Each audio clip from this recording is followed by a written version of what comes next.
من مافارە سەرۆکی ڕێکخراوی زۆرتیارانی سەردەم دیارە ئاشکرایە من لە کاتی حکوومەتی عێراقی و حکوومەتی عەبادی ئەو پارەی 14 و 15 و 16 جۆتیارانی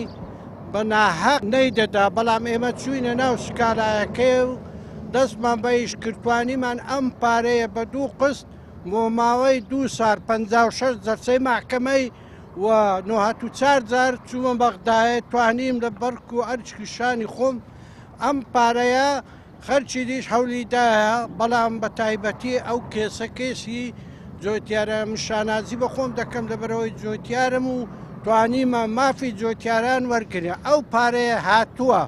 572 ملیۆن نازام قسوی ئەژماری سەوەزارەتی توجارەی کوردستان کراوە، ئەو جا ئەمە دەبی لە بینی وەزارەی توجارەی عێراقی و کوردستان ساغ بکرێتەوە، بەڵام کۆمەڵێک جۆتیار لە 16